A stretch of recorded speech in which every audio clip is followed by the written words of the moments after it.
Hey guys, welcome back to the channel. This time we're going to be doing a recap of some of the announcements from Star Wars Celebration so far over the weekend. I will not be covering anything from Andor Season 2 because that's really about to start, and we'll be covering that show as it comes out. This is for some of the future projects that we got a good look at, and hopefully there's more to come.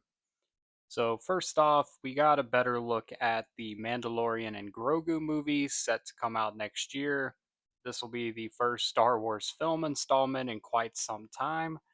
So, it's not out of the question that they are really counting on this movie to be a success. This could really determine the projection for future Star Wars films, how many they produce, and what they ultimately decide to do. I think that bringing Sigourney Weaver into Star Wars is an awesome move. We do get our first look at her and what her role will be. Some sort of a New Republic pilot or higher official in the New Republic who is hiring Din Djarin and Grogu for their mission. We still don't know a ton about the film. They did show a trailer at Celebration that hasn't been technically released online, although it is out there if you want to look for that sort of thing. And it does show a few things that we have heard from leaks and rumors, such as Zeb being a part of the film, Rada the Hutt being played by Jeremy Allen White. So it honestly looks like it has potential.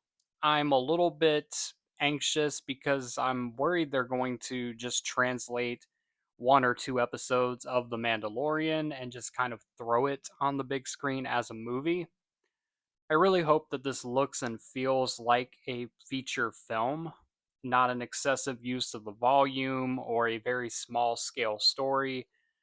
This is a very popular show, a very beloved character, one of my favorite characters, especially from the Disney era with Din Djarin. Really want his movie debut to feel epic. And if they can accomplish that, then I do think this movie has a very good chance of being successful. John Favreau did talk at Celebration about them having a lot more leeway with this film.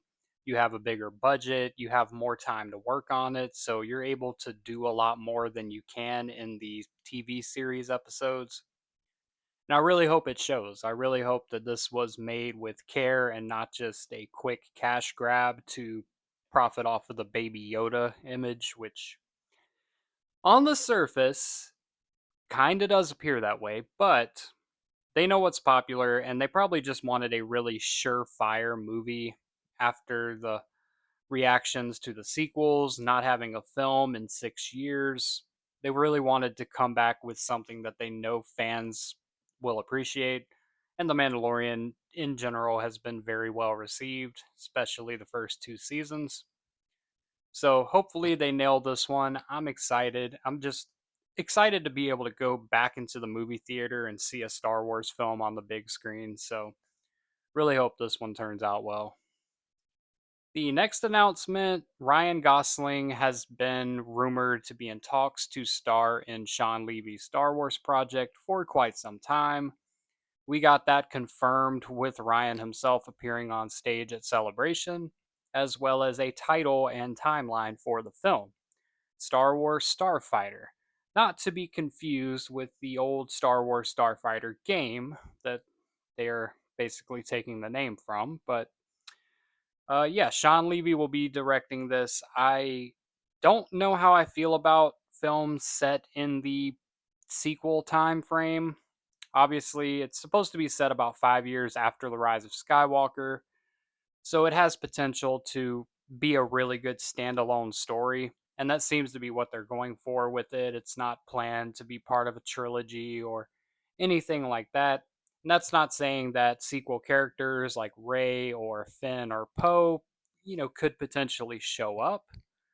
But I'm excited. I'm cautiously excited for this one. Ryan Gosling is a really big name actor to be in Star Wars. That's something they've tended to avoid over the years, but it could work if it's a good story and it sounds like it's going to be about a potentially a Jedi or a pilot or both. Not a whole lot is known about the plot, but I'm excited for it. I really hope that they start off that new time period on the right foot. And then the announcement that I am most excited for as a avid Darth Maul fan, Maul Shadow Lord. This looks awesome. It is I would say a different style of animation, it appears, than the Clone Wars, which is not a bad thing by any means. The limits of what they're able to do with animation now is crazy. But yeah, it's an animated series following Maul, set about a year after the Clone Wars, kind of filling in those gaps in his story to where he ends up in Rebels. I'm excited because it seems like they're going to lean into some of the Crimson Dawn stuff. The things we didn't get from solo sequels with Kira potentially, and Maul really kind of taking charge of the underworld.